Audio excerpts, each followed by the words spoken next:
ఉన్న బంగారాన్ని విడిపించి ఆ రోజు ఆన్లైన్ రేటుకే మేము కొంటాం. Sharma gold company. నమస్తే, నేను Keshav. Welcome to Suman TV. ఇప్పటి వరకు ప్రపంచాన్ని కోవిడ్ వైరస్ భయపెట్టింది. కోవిడ్లో వచ్చినటువంటి వేరియేషన్స్ ఆందోళనకు గురి చేశాయి. ఇప్పుడు వీటన్నిటిని పటాపంచలు చేస్తూ మరో కొత్త వైరస్ విజృంభిస్తోంది. అటు చైనాని ఇటు జపాన్ని అతలాకుతలం చేస్తోంది. అసలు ఏంటి ఆ వైరస్, ఎక్కడి నుంచి మొదలైంది, దీని వలన మానవాళికి వచ్చేటువంటి ఇబ్బందులు ఏంటి, ఒకసారి విశ్లేషించేటువంటి ప్రయత్నం చేద్దాం. మనతో పాటు ఫార్మా స్పెషలిస్ట్ సుబ్రహ్మణ్యం గారు ఉన్నారు. సుబ్రహ్మణ్యం గారు నమస్కారం. నమస్కారం సార్. ఈ వైరస్లు అనగానే ఎప్పుడూ లేనంత భయం కోవిడ్-19 చూసిన తర్వాత అందరిలో వచ్చేసింది. అవును సార్. ఇప్పుడు మళ్ళీ హెచ్ఎంపీవీ అంటున్నారు. ఏంటి అసలు హెచ్ఎంపీవీ ఏంటి, లేదా ఇది కోవిడ్లోనే ఇంకొక వేరియంట్ కింద మనం చూడాల్సి ఉంటుందా? సార్, యాక్చువల్గా వైరస్లకు వచ్చేసి డ్రగ్స్ అనేటివి లేవు. యాక్చువల్గా వాటిని ప్రివెంట్ చేయొచ్చు, వాటిని చంపేటటువంటి ఆయుధాలు లేవు యాక్చువల్గా వైరస్కి. అది మేజర్. చంపలేము మనం, పూర్తిగా చంపే ఛాన్సే లేదు వైరస్ని. ఓన్లీ ప్రివెంట్ చేయగలం. అవి రాకుండా అంటే బాడీలో తీసుకోవాల్సి. అవును, బాడీలో ఇమ్యూనిటీని పెంచుకోవడం ద్వారా ఒకవేళ అవి వచ్చినా కూడా అవి మన మీద కంట్రోల్ తీసుకోకుండా వాటిని ప్రివెంట్ చేయొచ్చు.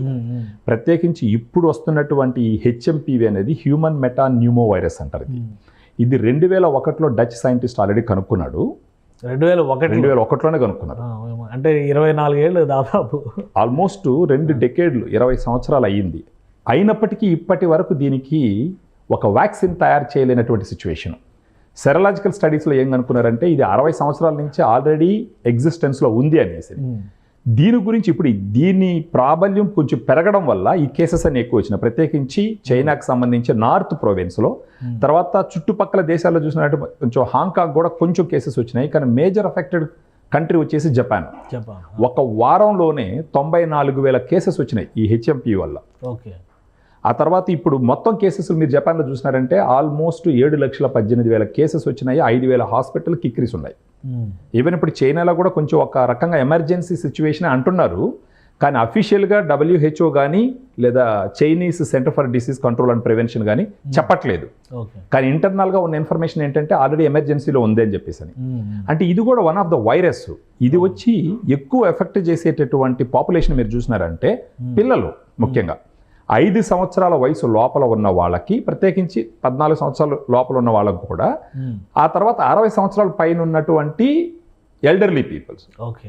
వీళ్ళ 2 తర్వాత వచ్చేసి గర్భిణీ స్త్రీలు. వాళ్ళతో పాటు ఏంటంటే క్రానిక్ హెల్త్ కండిషన్స్, ఇప్పుడు డయాబెటీస్ కానీ, లేదంటే ఇమ్యూనో కాంప్రమైజ్డ్ ఉంటుంది అనమాట. కొంతమందిలో ఇమ్యూనిటీ కాంప్రమైజ్ అయి ఉంటుంది వాళ్ళకి కానీ, లేదంటే కార్డియాక్ ఇష్యూస్ ఉన్న వాళ్ళకి కానీ, లేదంటే మా శ్వాసకోశ సంబంధ వ్యాధులు, ఇలాంటి వాళ్ళకి ఇబ్బంది పెట్టేటటువంటి సిచ్యువేషన్. సో ఇది రావడం వల్ల సాధారణంగా కనపడే లక్షణాలు ఏంటంటే ఎనీ వైరస్, ఇప్పుడు మనకు కోవిడ్ వైరస్ వచ్చినటువంటి లక్షణాలు, సిమ్టమ్స్ అన్ని అలాగే ఉన్నాయి. కోవిడ్ వైరస్ ఎట్లాంటివి ఉన్నాయో, దగ్గు, జలుబు, థ్రోట్ సోర్ థ్రోట్, అవును, ఇట్లాంటివే కనిపిస్తుంది. స్నీజీ నోస్, ఇవే కనిపిస్తుంది. ఫీవర్, ఇవన్నీ. అంటే వేరియేషన్ ఎట్లా తెలుస్తుంది? ప్లస్ ఇప్పుడు చైనాలో వచ్చిందంటే లాస్ట్ టైం కూడా చైనా నుంచే మొదలైంది. అవును. దాని వ్యాప్తి ఎలా ఉండడానికి అవకాశం? వ్యాప్తి వచ్చేసి ఎనీ వైరస్ లాగే ఉంటుంది సార్. ఇది ఇప్పుడు ఏంటంటే ఈ వైరస్ వ్యాప్తి అనేది టచ్ వల్లనే జరుగుతుంది. లేదంటే ఆ లిక్విడ్స్ ఇప్పుడు దగ్గినారనుకోండి, ఆ తుంపర్లు అయినా వచ్చి పడ్డాయి అనుకోండి, వాటి వల్ల వైరస్ స్ప్రెడ్ అవుతుంది. మళ్ళీ సిమిలర్ కోవిడ్-19 జాగ్రత్తలే తీసుకోవాలి. ఎగ్జాక్ట్గా సేమ్ అవే తీసుకోవాలా. దీంట్లో ఇంకొకటి వచ్చేసి ఈ వైరస్ ఈ హెచ్ఎంపీవీ అని తెలుసుకోవడానికి చేసే ప్రయత్నం చాలా తక్కువ ఉంటుంది యాక్చువల్గా. ఇది అంటే ఒకవేళ ఆ స్వాబ్ తీసుకొని టెస్ట్ చేస్తే ఆ తర్వాత తెలుస్తుంది. కానీ జనరల్గా ఏ వైరస్కి ఉండేటటువంటి లక్షణాలు దీనికి కూడా ఉండడం వల్ల ఈ సిమ్టమ్స్ని కంట్రోల్ చేసే ట్రీట్మెంటే తీసుకోవాలి. జనరల్గా 3 నుంచి 6 డేస్, 3 నుంచి 6 రోజుల వరకు ఈ సిమ్టమ్స్ కొంచెం ప్రెవలెంట్ ఎక్కువగా ఉంటుంది. వీటి వల్ల చనిపోయే అవకాశాలు అంత ఎక్కువ లేవు. ఒకవేళ అవకాశాలు ఉన్నా కూడా పిల్లల్లో ఎక్కువ. అంటే 5 సంవత్సరాల వయసు లోపల ఉన్న పిల్లల్లో ఈ అక్యూట్ రెస్పిరేటరీ ఇన్ఫెక్షన్స్ వచ్చి చనిపోయిన వాళ్ళల్లో 1% జనాలకు మాత్రం దీనివల్ల చనిపోతారు. ఓకే. అంటే ఫర్ ఎగ్జాంపుల్ 5 సంవత్సరాల వయసు పిల్లల్లో 100 మంది చనిపోయినారనుకోండి, వాళ్ళలో ఒక్కరికి ఈ వైరస్ వచ్చి చనిపోయే అవకాశాలు ఉంటాయి. సో ఇప్పుడు దాకా అంటే, కాకపోతే ఏంటంటే ఒక పానిక్ సిచ్యువేషన్ మాత్రం క్రియేట్ చేస్తుంది. ఓకే. సో దీనికి ఇప్పుడు అంత భయపడాల్సినంత లేదంటారా? ఇప్పుడు కోవిడ్-19 భయపడాల్సినంత అవసరం లేదు. లాక్డౌన్కి వెళ్ళిపోయినాయి కదా, దేశాలే లాక్డౌన్కి వెళ్ళిపోయినాయి. మళ్ళీ అలాంటి సిచ్యుయేషన్ దీనివల్ల వచ్చే అవకాశం ఉందా? లేదంటే ఇది ముందు జాగ్రత్తలు తీసుకోవడం ప్లస్ డెత్ రేట్ తక్కువ ఉంది కాబట్టి? అవును, జాగ్రత్తలు తీసుకోవడంతోనే సరిపోతుంది. 100% జాగ్రత్తలు తీసుకోవాలి సార్. ఇప్పుడు ప్రత్యేకించి మళ్ళా ఇంతకు ముందర పద్ధతుల్లాగా ఏంటంటే చేతులు కడుక్కోవడము, మాస్క్ వాడడము, శానిటైజర్స్ వాడడము, ఇలాంటి రెస్పిరేటరీ ట్రాక్ ఇన్ఫెక్షన్స్ వచ్చిన వాళ్ళకి కొంచెం దూరంగా ఉండడము. ఇది జనరల్గా ఏమవుతుందంటే ఈ virus upper respiratory tract infections రావడానికి కారణం అవుతుంది. కానీ అది సివియర్ అయిందంటే లోయర్ రెస్పిరేటరీ ట్రాక్ ఇన్ఫెక్షన్స్కి స్ప్రెడ్ అవుతుంది. అంటే నిమోనియా, బ్రాంకైటిస్. ఈ నిమోనియా, బ్రాంకైటిస్ వచ్చిందంటే అక్కడ మనం కొంచెం వరి అవ్వాల్సిన సిచ్యువేషన్. అదర్వైజ్ అంత భయపడాల్సిన అవసరం లేదు. కాకపోతే ఏంటంటే ఇప్పుడు ఈ సమయంలో జనరల్గా వింటర్ అనగానే కొంచెం ఈ స్ప్రెడ్ ఎక్కువ ఉంటుంది. సో ఈ సమయంలో ఇది కొంచెం అగ్రెసివ్గా ఉంది ఈ వైరస్. దేనికి భయపడాలంటే ఒకవేళ అంటే ఈ డయాబెటీస్ కానీ, హైపర్ టెన్షన్ కానీ, లేదా ఇమ్యూనిటీ కాంప్రమైజ్డ్ సిచ్యువేషన్ కానీ, లేదంటే కొంచెం ఆటో ఇమ్యూన్ డిసార్డర్స్ ఉంటారు, రొమటాయిడ్ ఆర్థరైటిస్ అని ఇలాంటి ఉంటాయి. వాళ్ళల్లో కూడా ఏంటంటే కొంచెం జాగ్రత్తగా ఉండాల్సినటువంటి విషయం. బట్ ఏది ఏమైనప్పటికీ చిన్న పవనైనా పెద్ద కర్త కొట్టాలన్న సామెత ఉన్న సిచ్యువేషన్లో ఇది రాకుండా చూసుకోవడమే మంచిది. ఎందుకంటే ఒక్కసారిగా ఈ వైరస్ ఓవర్ స్ప్రెడ్ అవుతుంది. ఎక్కువ స్ప్రెడ్ అయితే ట్రీట్మెంట్ కూడా కష్టం అవుతుంది. అది కాకుండా ఏంటంటే అది రూపాంతరం చెందుతుంది కదా, దానివల్ల ఏ టైంలో ఏమన్నా అవ్వచ్చు. సో దీన్ని రాకుండా అంటే ఒక్కసారిగా ఇప్పుడు మీరు చైనాలో చూసినారంటే ఒక్కసారిగా ర్యాంపెంట్ అయిందనమాట. ఎంతో మందికి రావడం మొదలుపెట్టినారు, కొంతమంది చనిపోతున్నారు అంటున్నారు. సో ఇలాంటి సిచ్యువేషన్ ఉన్నప్పుడు తీసుకోవాల్సిన జాగ్రత్తలు తీసుకోవడం చాలా మంచిది. ఇంకోటి అసలు చైనానే ఎందుకు? ఇప్పుడు ఆల్రెడీ ఇదొక వైరస్, హెచ్ఎంపీవీ వైరస్ ఉంది. ఆల్రెడీ COVID-19 కేసెస్ కూడా చైనాలోనే ఇప్పటికీ ప్రపంచవ్యాప్తంగా చూస్తే ఎక్కువ నమోదవుతుంది. అవును. అలానే ఇన్ఫ్లుయెన్జా ఏ ఉంది, అవును. అలానే ఇంకా మైకోప్లాస్మా నిమోనియా ఇంకోటి ఉంది. ఇది ఒక 4-5 వైరస్లు చైనాలోనే ఎక్కువ వస్తున్నాయి. అవును. ఎందుకు చైనాలో ఎక్కువ? ఇది అక్కడ ఉండేటువంటి లైఫ్ స్టైల్ ప్రాబ్లమా, లేదా క్లైమాటిక్ కండిషన్స్ ఏమైనా ఎఫెక్ట్ చూపిస్తున్నాయా, లేదా ఇది కూడా నిజంగానే ల్యాబొరేటరీ నుంచి లీక్ అయినటువంటి అంశం కింద చూడాల్సి ఉంటుంది? ఒక వైరాలజిస్ట్ ఒక స్టడీ చేసినారు సార్. ఆయన చేసిన స్టడీలో ఇలాంటి వైరస్లు కానీ, బ్యాక్టీరియాలు కానీ, ఇలాంటి ఈ పాండమిక్స్ సిచ్యువేషన్స్ ఎక్కువగా వచ్చేదానికి 2 ప్లేసెస్లోంచి ఆయన కనుగొన్నాడు. ఒకటి ఆఫ్రికన్ కంట్రీస్, ఇంకోటి వచ్చి ఏషియన్ కంట్రీస్. ఈ చైనా, ఇండియా, జపాన్ ఇవన్నీ ఏషియన్ కంట్రీస్, ఇవి ఆఫ్రికన్ కంట్రీస్. ఇక్కడ ఇలా రావడానికి గల కారణాలు ఏంటంటే ఈ అర్బనైజేషన్ ఎక్కువైపోయింది. పల్లెటూరు నుంచి జనాలు సిటీకి వెళ్ళిపోవడము. అప్పుడు ఏం చేసినారు, అడవిని నరికేయడం మొదలుపెట్టినారు. ఈ అడవులు నరికేయడం మొదలుపెట్టినప్పుడు ఏమైంది, ఈ అడవుల్లో ఉండే జంతువులు ప్రత్యేకించి గబ్బిలాలు, ఇంతకు ముందర అడవులను నరకకుండా ఉన్నటువంటి సిచ్యువేషన్లో ఏమైందంటే ఈ ప్రెడేటర్స్ అంటే సింహాలు, పులులు ఇవన్నీ ఇలాంటి పెద్ద పెద్ద జంతువులు ఈ చిన్న చిన్న వాటిని చంపేసి తినేసేటివి. అప్పుడు అవి ఓళ్ళ మీద పడేటివి కాదు. ఇప్పుడు ఈ అడవులు నరకడం వల్ల ఈ గబ్బిలాలు లాంటివి, కుందేళ్ళు, నక్కలు ఇవన్నీ జనాల మీదకి రావడం మొదలుపెట్టినాయి. ఈ జనాల మీదకి రావడం మొదలుపెట్టినప్పుడు ఈ జంతువులకి, ఈ మానవులకి కాంటాక్ట్స్ పెరిగినాయి. ఈ కాంటాక్ట్స్ పెరగడం వల్ల ఈ వైరస్ స్ప్రెడ్ ఎక్కువైంది. సో ఈ వైరస్లు మ్యాక్సిమం జంతువుల నుంచి వస్తున్నాయి. మ్యాక్సిమం జంతువుల నుంచే వస్తాయి. అది కాకుండా ఇంకొక దగ్గర ఏమైందంటే ఈ మార్కెట్లు అంటే జంతువులు అంటే పొట్టేళ్ళు, కోళ్ళు ఇవన్నీ ఉంటాయి కదా, వాటిల్ని నరికి అమ్మేటటువంటి ఓపెన్ మార్కెట్లు ఎక్కువైపోయినాయి. ఆ మార్కెట్లో కూడా జనాలు ఎక్కువ మంది అక్కడికి వెళ్ళడం వల్ల వాళ్ళకి ఈ వైరస్లు వచ్చేదానికి అవకాశాలు ఎక్కువ ఉన్నాయి. మళ్ళీ ప్రత్యేకించి చైనా ఫుడ్ హ్యాబిట్స్ మీకు తెలుసు, వాళ్ళు జంతువులు ఎక్కువగా తింటారు వాళ్ళు.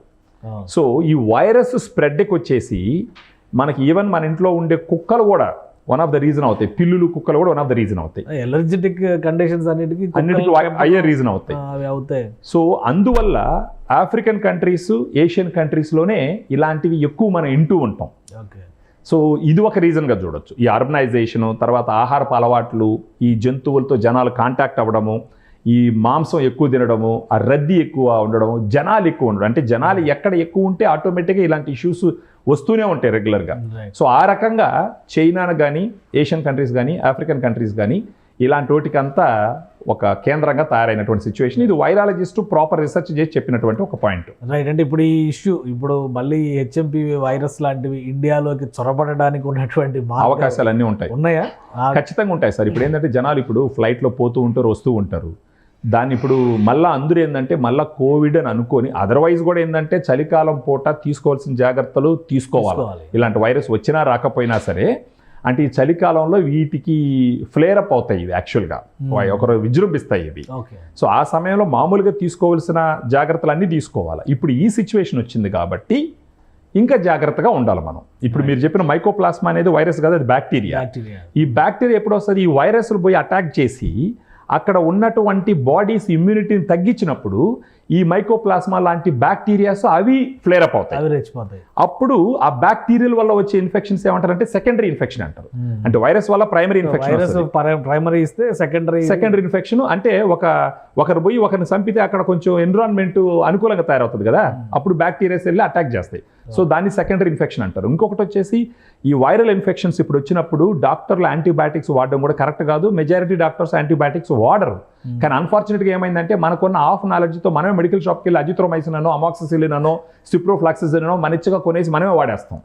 అలా వాడడం అసలు కరెక్టే కాదు. వైరస్లకి ఇప్పుడు వైరస్ ఇన్ఫెక్షన్కి యాంటీ బ్యాక్టీరియల్స్ పనిచేయవు, యాంటీ వైరల్స్ పనిచేస్తాయి. అవి కూడా ఏం చేస్తాయంటే వాటి వైరల్ లోడ్ని తగ్గిస్తాయి. ఓకే, సో ఆ రకంగా పూర్తిగా తగ్గించలే కానీ ఆ ప్రెషర్ తగ్గిస్తాయి, అంటే ఎక్కువ వాటిని కొంచెం తగ్గిస్తాయి. ఒకవేళ వచ్చిన సిమ్టమ్స్ వచ్చినా కానీ ముందు ఒకసారి డాక్టర్ని కన్సల్ట్ అవ్వాలి. 100% బెటర్. ప్రత్యేకించి చిన్నపిల్లలు 5 సంవత్సరాల వయసు లోపల ఉన్న వాళ్ళల్లో దగ్గు, జలుబు, జ్వరము, ముక్కు కారడము ఇలాంటివి వస్తే గనక ఖచ్చితంగా డాక్టర్ దగ్గర తీసుకుపోవడం బెటర్. ఎందుకంటే 5 సంవత్సరాల చిన్నపిల్లల్లో ఇమ్యూనిటీ కూడా అంత స్ట్రాంగ్గా ఉండదు. సో వాళ్ళు మనకు చెప్పుకోలేరు ఆ వయసు పిల్లలు.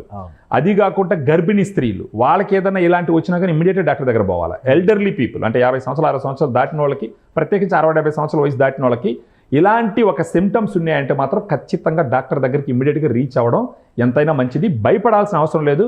At the same time care తీసుకోవాల్సిన అవసరం ఎంతన్నా ఉంది. మళ్ళీ మాస్కులు వాడడము, చేతులు కడుక్కోవడము, వేడి నీళ్ళు తాగడము, అంటే ఇమ్యూనిటీకి సంబంధించిన ఆహార పదార్థాలు తినడము, ఇవన్నీ మళ్ళీ అలవాటు చేసుకున్నారంటే కొంత జాగ్రత్తగా ఉండేదానికి అవకాశాలు ఉంటాయి.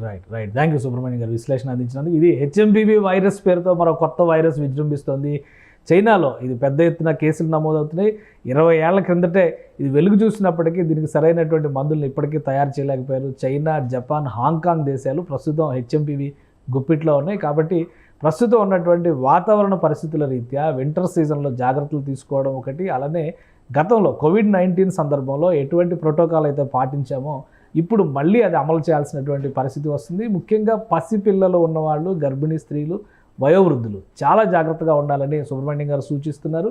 ఈ సిమ్టమ్స్ ఏవి కనపడినా కానీ ఇమీడియట్గా డాక్టర్ని కన్సల్ట్ చేయండి, లేదంటే ఆరోగ్య సమస్యలు మరింత ముదిరేటువంటి ప్రమాదం ఉంటుంది. ఇది స్పెషల్ డిస్కషన్. Keep watching.